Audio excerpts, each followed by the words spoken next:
It's Christmas, which is an excellent time to get together with your family and watch a Christmas classic like After Christmas. It's actually a movie from 2011, but in my opinion, it's one of the best Christmas movies of all time, which has a lot that we as animators and filmmakers can learn from it.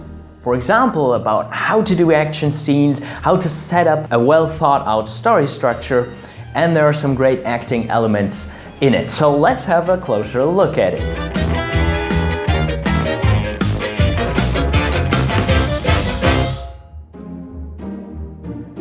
Welcome to Animator Island, your destination for animation contemplation. Obviously, if you haven't watched the movie, you should definitely do that now and then come back because there will be a lot of spoilers.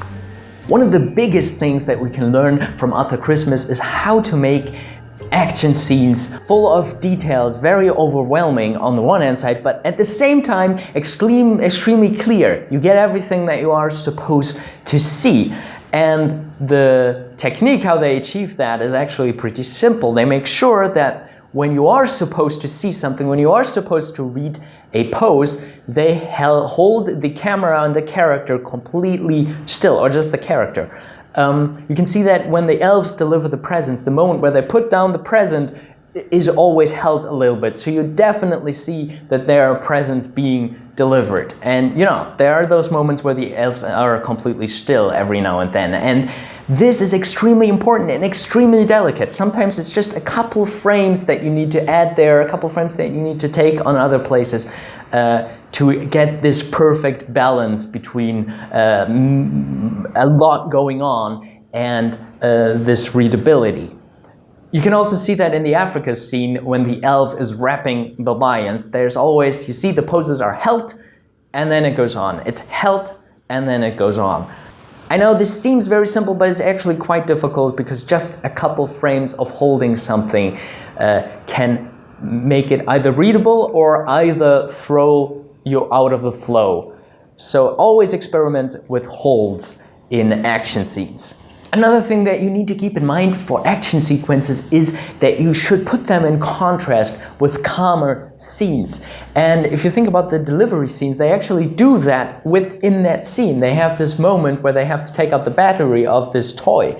And this is done very intensely, but the action is going down for that bit. It's using holds and very slow motions to convey the danger and the crisis. So always use contrast like that in your animation. And then there's the characters of After Christmas. And I find a very good balance between simplifying the character and still having like complex human emotions going on. They do such a great setup for a lot of wonderful scenes, for a lot of wonderful acting by just having the characters all have different values, different attitudes, and different goals. Looking forward to it. Retirement?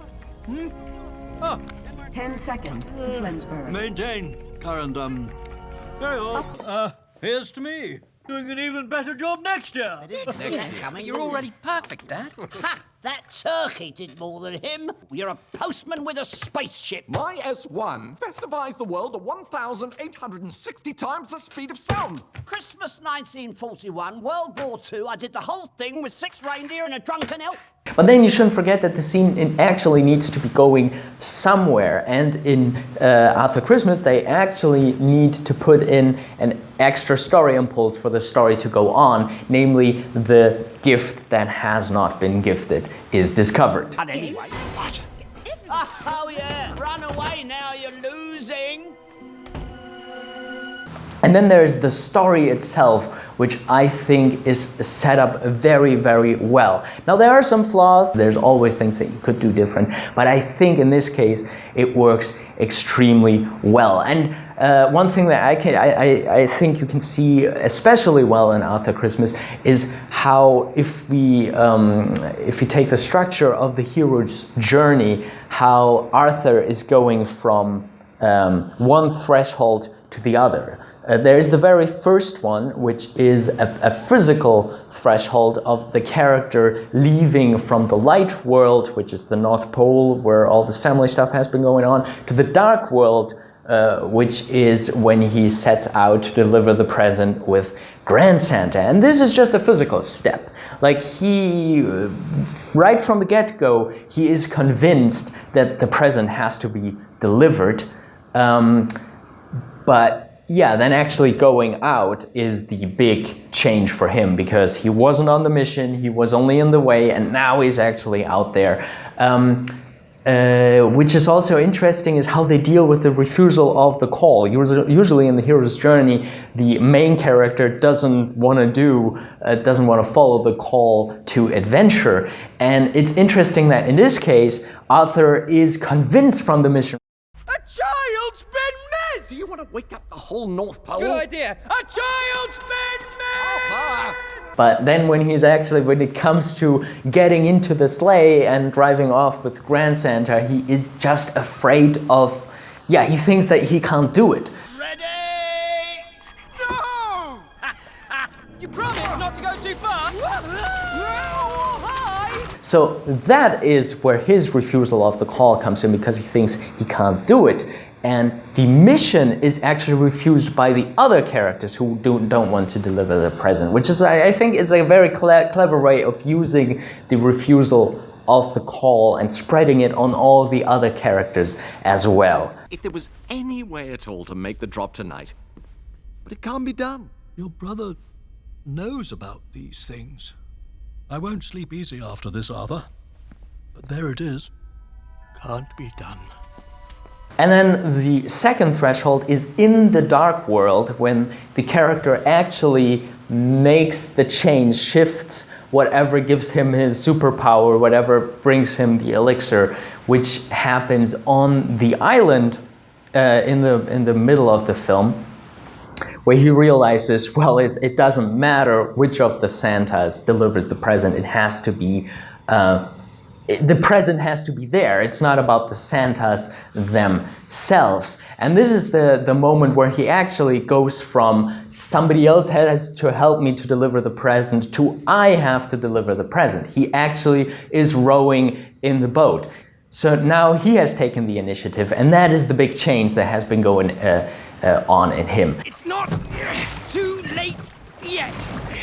I just have to keep going. We need a blunt instrument.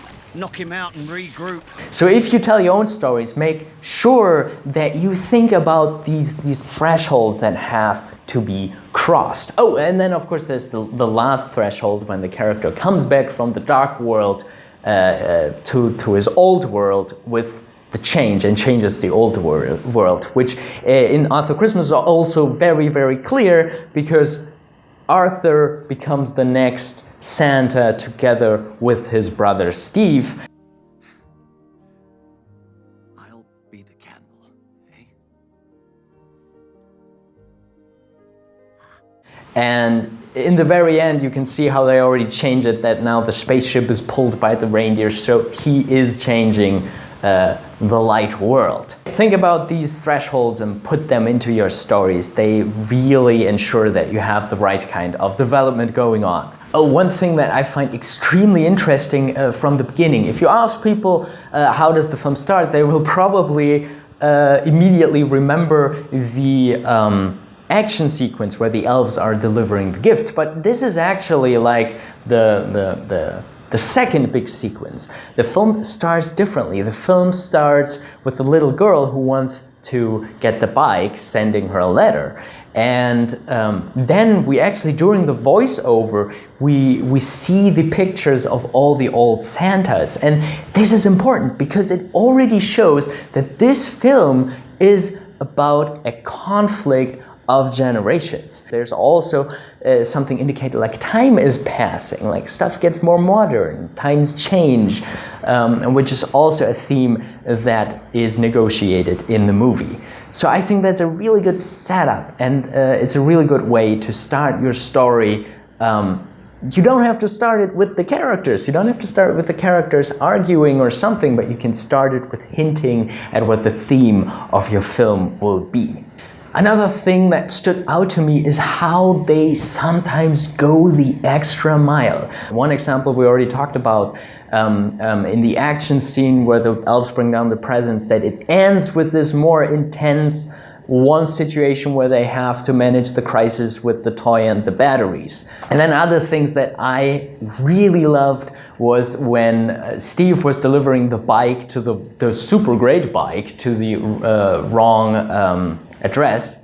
By the way, you can also see his attitude when he says that. He thinks that a bigger bike is better. As a gesture, I've upgraded you to the Glamourfast Ultra X3, which retails at $9.99 more than your requested gift. Bigger, ergo better. You wouldn't mind just signing a legal waiver? No le entiendo, señor. And then he tries to get the bike back and the child is protesting. You could have ended the scene right there. You know, everything that needed to be told was told, but it doesn't end there. It ends with cutting back to the to Santa and his wife watching the scene and reacting to it, which is the icing on the cake. I really love that scene. Yeah, so if you write scenes, think about little additions like that. Or how they end the wonderful magical moment of Arthur putting down the bike under the tree.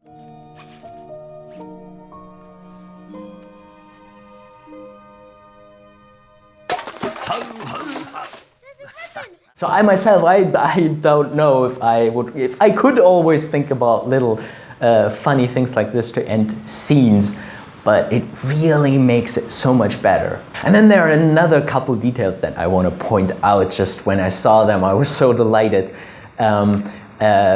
First of all, I like how sometimes they put like something like symbols into the background of the film. For example, when over the dinner table they are fighting, the painting in the background reflects the mood at the table.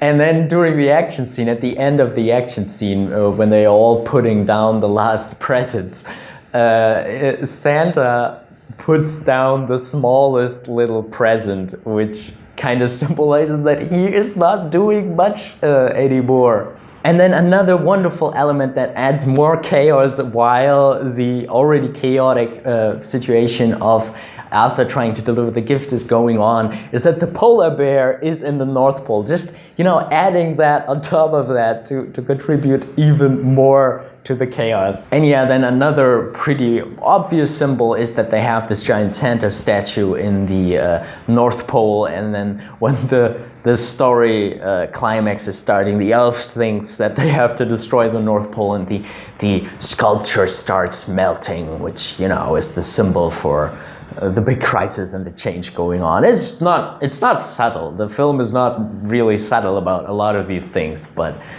yeah, it emphasizes the atmosphere. There's a nice little gesture here in this dialogue on the beach. The night I last took Evie out, when there was all that fuss. See that hat movement?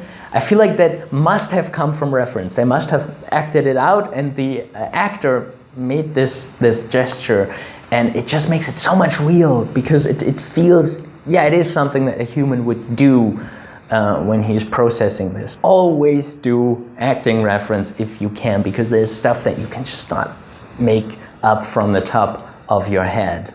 And then just from a design standpoint, I really loved Grand Santa's facial expressions. Like it's kind of reminiscent of a lot of designs that I like, but I cannot quite point it down from what it is inspired to, but it's just like the essence of these old grandpa cartoon characters, and this face, the mouth can just get so wide and so small, and they made that possible in CG. You know, something that would be more typical for 2D, they put into 3D, and it really benefited this character. It's so amazing. Then I really like the little adult humor that is in there, and the situations that adults now more than the children would. This one's for me, dear. Oh. Happy Christmas, Margaret. Which I think is perfect. You can add this, children will just gloss over it and not completely understand it, but yeah, this truly makes a film for all ages, and I think sometimes the American films, this is more of a British production, sometimes the American films are a lot too timid, too shy about jokes like this. Then there are some problematic moments that might not work as well as they should. One of the biggest problems might be when the sleigh flips on top of the island. It is extremely important that the characters get a break and that the characters get to have this moment alone on the island. And the idea that the sleigh flips because Grand Santa and Arthur want to go in different directions, I feel like that could have been staged a lot clearer. So anyway, these were just a couple of things that I noticed when I was watching Arthur Christmas. Yeah, please let me know in the comments if you've seen the movie, what you thought of it. Maybe you have seen a couple of interesting things in it. I would love to read about it. And other than that, please have some wonderful, happy holidays and see you in 2017.